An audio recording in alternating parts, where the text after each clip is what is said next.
শুধুমাত্র আদম আলাইহিসসালাম ছাড়া পৃথিবীর জমিনে কেউ মাটির তৈরি না। কথা বুঝতে পারছেন? আদম আলাইহিসসালাম ছাড়া কেউ মাটির তৈরি না, আর বাকি সবাই মানুষের সম্পর্কে আল্লাহ পাক বলেছেন, ও খলাকাল ইনসানু মিন নুতফা, আমি মানুষকে সৃষ্টি করেছি নুতফা দ্বারা, বীর্য দ্বারা। আবার আল্লাহ পাক অন্যত্র বলেছেন, ও খলাকা কুল্লা শাইইন মিনাল মাই, আমি মানুষকে সৃষ্টি করেছি পানি দ্বারা, আমি সকল প্রাণীকে সৃষ্টি করেছি পানি দ্বারা। মাটির বিষয় শুধু আদম আলাইহিসসালামের সাথে সম্পৃক্ত। তাহলে এখানে তাফসীরে কি আসছে? মিনহা খলাকনাকুম, আমি তোমাকে মাটি দ্বারা সৃষ্টি করছি না। হায়ের জমির হযরত আব্দুল ইবনে আব্বাস বলতেছেন, মিনহা খলাকনাকুম আই খলাকনা আবাউকুম, আমি তোমাদের পিতাকে এই মাটি দ্বারাই সৃষ্টি করেছি। তোমার পিতার আদমের সম্মানার্থে তোমাকে অফিহা নুঈদুকুম, ওই মাটিতে তোমাকে দাফন করতেছি তোমার পিতার সম্মানার্থে।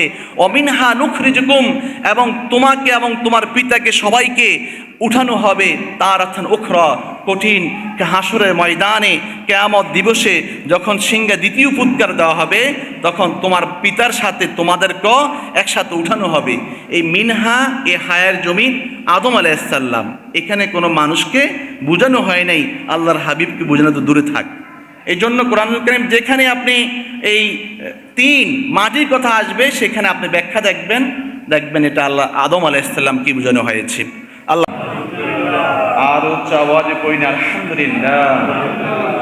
লক্ষ কোটি দরুদ সালাম বর্ষিত হোক সৃষ্টির প্রধান আকর্ষণ সমস্ত রাসূলগণের মাথার মুকুট, যিনি সাইয়্যিদুল মুরসালিন শফিউল মুযনিবিন আনিসুল গারিবিন রাহমাতুল লিল আলামিন রাহাতুল আশিকিন মুরাদুল মুস্তাকিন শামসুল আরিফিন সিরাজুস সালিকিন মিসবাহুল মুকাররাবিন মুহিব্বুল ফুকারা ওয়াল গুরাবা ওয়াল মাসাকিন সাইয়্যিদুস সাকালাইন নবিল হারামাইন ইমামুল কিবলাতাইন ওয়াসিলাতিন ফিদ দারাইন সাহিবে কাবা কাউসাইন محبوب رب المشرقين والمغربين جد الحسن والحسين رضي الله تعالى عنهما مولانا ومولى الثقلين أبي القاسم محمد صلى الله عليه وسلم উপর যে রাসূল পাক সাল্লাল্লাহু আলাইহি ওয়াসাল্লামকে রব্বুল আলামিন আল্লাহ পাকের সমস্ত জগতের জন্য রহমত হিসাবে প্রেরণ করে আল্লাহ পাক সূরাতুল আম্বিয়ার মধ্যে ঘোষণা করেন, ওমা আরসালনাকা ইল্লা রাহমাতাল লিল আলামিন, প্রভু গো, আমি আপনাকে সমস্ত জগতের জন্য রহমত হিসাবে প্রেরণ করেছি। আল্লাহ পাক যেমনিভাবে সমস্ত জগতের সৃষ্টিকর্তা রব্বুল আলামিনের প্রিয় হাবিব, অনুরূপ জগতের জন্য রহমত। আসুন আমরা আল্লাহর হাবিবের মোহাব্বতে কয়েক মর্তবা দুরূদ শরীফ পড়ি। আল্লাহুম্মা সাল্লি আলা সাইয়্যিদিনা ওয়া নাবিয়িনা ওয়া শাফিয়ানা ওয়া হাবিবানা ওয়া মাওলানা মুহাম্মদ সাল্লাল্লাহু আলাইহি ওয়া আলা আলিহি ওয়া আসহাবিহি ওয়া বারিক ওয়া সাল্লিম। আল্লাহুম্মা সাল্লি আলা সাইয়্যিদিনা ওয়া নাবিয়িনা ওয়া শাফিয়ানা ওয়া হাবিবানা ওয়া হাবিবা কুলুবানা ওয়া মাওলানা মুহাম্মদ সাল্লাল্লাহু আলাইহি ওয়া আলা আলিহি ওয়া আসহাবিহি ওয়া বারিক ওয়া সাল্লিম। আসুন আমরা আলোচনার শুরুতেই আল্লাহর হাবিবের মোহাব্বত সম্পর্কে, সাহাবায়ে কেরাম আল্লাহর হাবিবকে কেমন ভালোবাসতেন এই বিষয়ে আমরা একটু শুনি। এরপরে আমাদের আলোচ্য বিষয় জান্নাতি মানুষের আলামত পবিত্র কোরআনুল কারীমে আলোকে ইনশাআল্লাহ শুনব। রাসূল পাক সাল্লাল্লাহু আলাইহি ওয়াসাল্লামকে সাহাবায়ে কেরাম কত বেশি মহব্বত করতেন আমরা বারবার শোনার চেষ্টা করি, কারণ হচ্ছে এটার মাধ্যমে আমাদের ঈমান তাজা হয়, আমাদের ঈমানের শক্তিমত্তা বৃদ্ধি পায়। এখন একটা প্রশ্ন আসতে পারে, ঈমান কি ভারে কমে কিনা, অর্থাৎ ঈমান বৃদ্ধি পায় কিনা, মানে ঈমানটা কি বৃদ্ধি পায় কিনা। এই ক্ষেত্রে আপনার ইমাম শাফি রহমতুল্লাহ আলাইহি এবং অন্যান্য ইমাম বুখারী রহমতুল্লাহ আলাইহিও এই মত পোষণ করেছেন, ঈমান বাড়ে ভালো কর্মের ফলে, নামাজের ফলে, রোজার ফলে, অন্যান্য ভালো কর্মগুলোর মাধ্যমে মানুষের ঈমান বৃদ্ধি পায়। তবে ইমাম আজম আবু হানিফা রাহিমাহুমুল্লাহ সহকারে অধিকাংশ ওলামাই কেরামের মতে মানুষের ঈমান বৃদ্ধি পায় না। লা ইয়ানকুসুল ঈমানা, ঈমান কি কয় না, ঈমান বৃদ্ধি পায় না, বরং ভালো কর্মের ফলে আপনি যখন নামাজ পড়বেন, রোজা রাখবেন, হজ করবেন, যাকাত দিবেন, আত্মীয় স্বজনের হক পরিপূর্ণভাবে আদায় করবেন, তখন আপনার ঈমান বাড়ে না, বরং ঈমানের সৌন্দর্য, ইমানের শক্তি, ইমানের উজ্জ্বলতা বাড়ে। সুবহানাল্লাহ, বুঝছেন? তার মানে ইমানের বাড়তি কমতি নেই। তবে ইমান অন্তরে আসার পরে ইমানদার হিসেবে রব্বুল আলামিন কবুল করার ফলশ্রুতিতে আপনার ইমানের শক্তিমত্তা বৃদ্ধি পায়। ইমানেতে আপনি যখন নামাজ পড়বেন, রোজা রাখবেন, তখন আপনার কর্মগুলো করতে ভালো লাগবে, ইমানের শক্তি বৃদ্ধি পায়। তবে ইমান বাড়ে বা কমে না। আরেকটা বিষয়, এই বিষয়টি আসলে সময় সংক্ষেপ কোন দিকে যাবো আমি নিজে অনেক সময় নির্ধারণ করতে পারি না। এখন আপনারা যারা ফেসবুক ইউজ করেন, ওরা আপনি দেখতেছেন একজন আপনার সম্ভবত কুষ্টিয়া এলাকার এক ব্যক্তি 7টা বিবাহ করছে। কয়টা? 7টা। এখন ওর মা মান্যত করছে ছেলেকে 7টা বিবাহ করাবে। এখন শরীয়তে 7টা বিবাহ করা জায়েজ আছে কিনা? হ্যাঁ, এই বিষয়ে আমরা একটু শুনি। আসলে এই আল্লাহ পাক কোরআনুল কারীমে বলেছেন, ফাঙ্কিহু মা তাবা লাকুম মিনান নিসাই মাসনা ওয়া সুলাসা ওয়া রুবাআ। তোমরা পছন্দ অনুযায়ী বিবাহ করো 2 2 2, 3 3, 4 4, অর্থাৎ সর্বোচ্চ বিবাহ করা যাবে 4টা। তবে আমভাবে সবাই 4টা বিবাহ করতে পারবে এমন না। আল্লাহ পাক বলেছেন, ফাইন খিকতুম, যদি তোমরা ভয় করো ওই 4জন সহধর্মিণীকে একসাথে রাখার সামর্থ্য রাখার তোমাদের কি নেই, অবস্থান নাই, তোমাদের সামর্থ্য নাই, তোমাদের সেই সক্ষমতা নাই, তো ফাইন খিকতুম আল্লাহ তাআদিলু, যদি তোমরা ন্যায় বিচার না করতে পারো, ফা ওয়াহিদাতুন, তোমরা কি করো, একজনকে বিবাহ করো, আও মা মালাকাত আইমানুকুম, অথবা তোমাদের মালিকানাভুক্ত দাসীর উপর নির্ভর করো। এই বিষয়টা আপনি একটু বুঝেন। যদি সামর্থ্য না থাকে, মানে অর্থাৎ আপনার স্ত্রীর ভরণ পোষণ সব কিছু মিলিয়ে আপনার সক্ষমতা নাই, তো আর্থিক সক্ষমতা না থাকলে, মানসিক শারীরিক সক্ষমতা না থাকলে আপনার উপর একজন বিবাহ করো হারাম, একজন স্ত্রী গ্রহণ করো শরীয়তে জায়েজ নাই।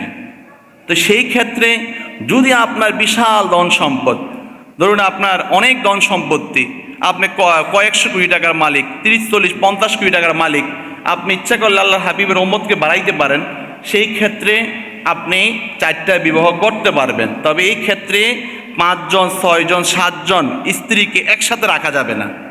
যদি 4টার পরে যে কেউ 5ম স্ত্রী হিসাবে গ্রহণ করতে চায়, তখন একজনকে তালাক দিয়ে ওই 5ম স্ত্রী গ্রহণ করতে হবে।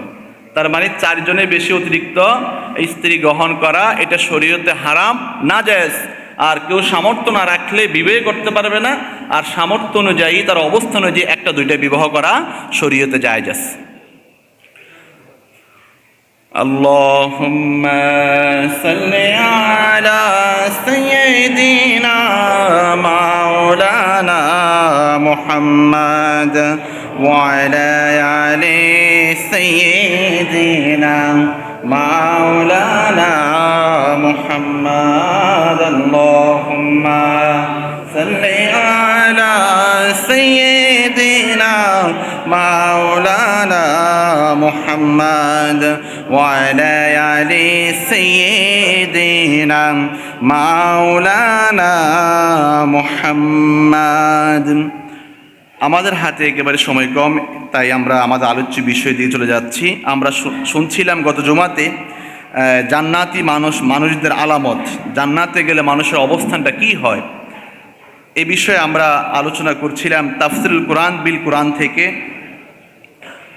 আল্লাহ রাব্বুল আলামিন পবিত্র কোরআনুল কারীমে জান্নাতীদের অনেক নাজ নেয়ামত উল্লেখ করে আল্লাহ পাক বলেন, লা ইয়াস্তাউই আসহাবুন নারি ওয়া আসহাবুল জান্নাহ। লা ইয়াস্তাউই, সমান হতে পারে না। যারা জাহান্নামের অধিবাসী আর জান্নাতের অধিবাসী এক হতে পারে না।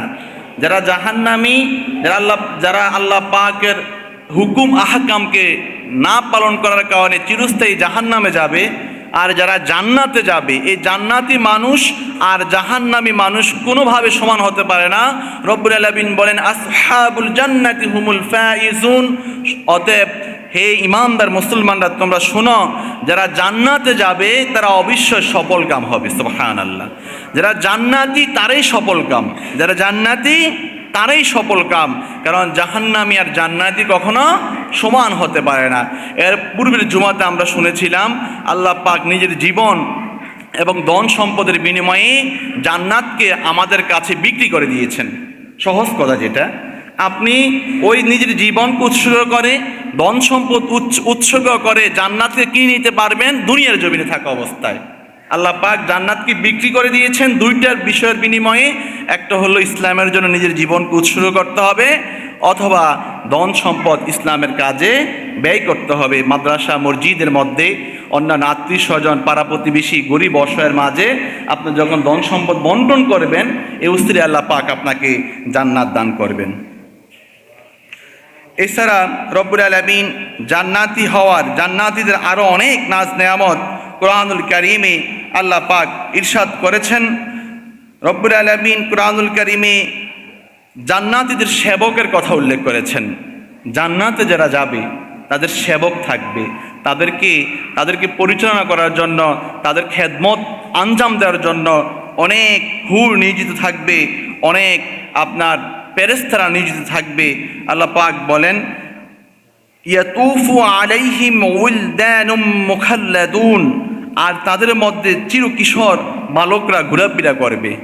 অর্থাৎ জান্নাতীদের সবার বয়স হবে 30 থেকে 35 পর্যন্ত, অথবা 25 থেকে 35 পর্যন্ত।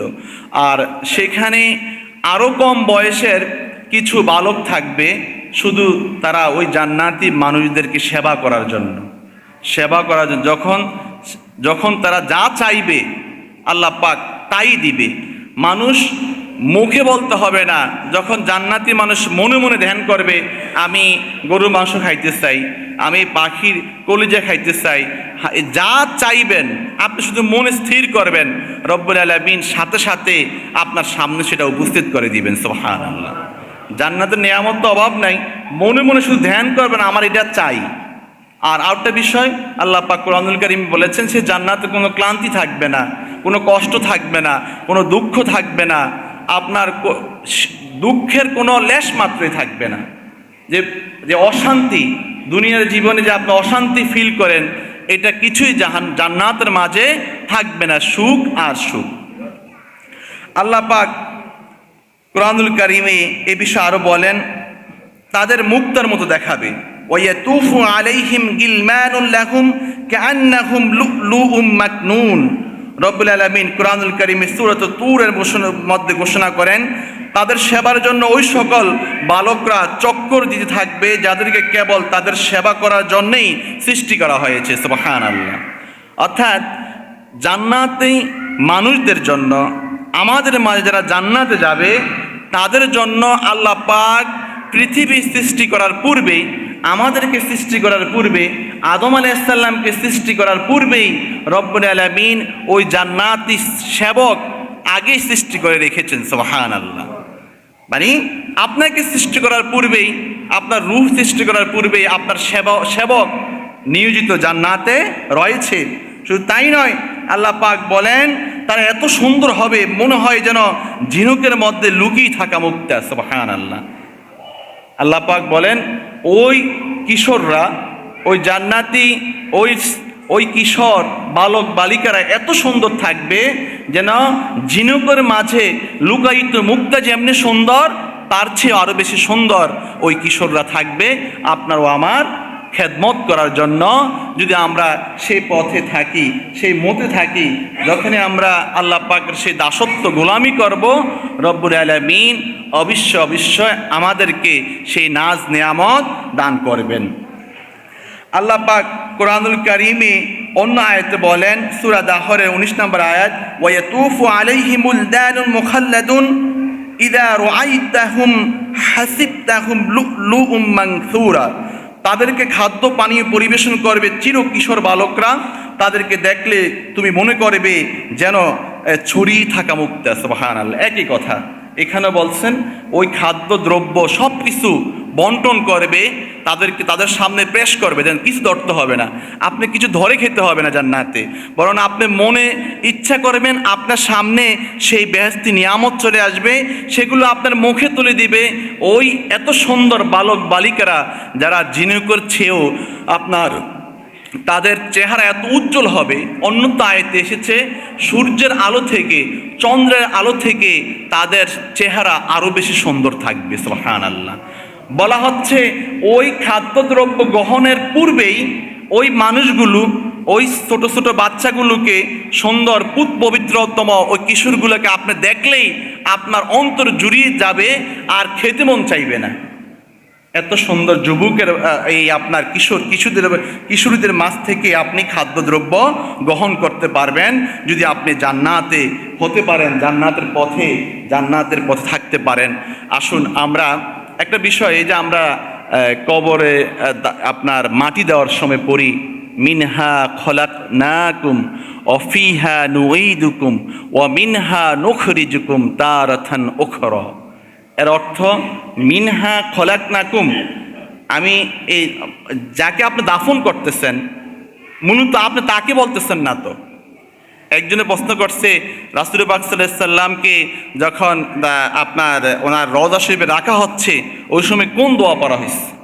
ওই সময় তো মিনহা খলাকনাকুম পড়া হয়েছে না, ওই সময় মিনহা খলাকনাকুম পড়া হয় নাই, বরং সর্ব অবস্থা সাহাবায়ে কেরাম সালাম দিয়েছেন, আসসালাতু ওয়াসসালামু আলাইকা ইয়া রাসূলুল্লাহ।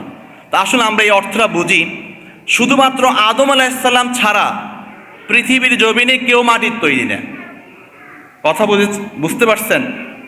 আদম আলাইহিস সালাম ছাড়া কেউ মাটির তৈরি না, আর বাকি সবাই মানুষের সম্পর্কে আল্লাহ পাক বলেছেন ওয়া খলাকাল ইনসানু মিন নুতফা, আমি মানুষকে সৃষ্টি করেছি নুতফা দ্বারা, বীর্য দ্বারা।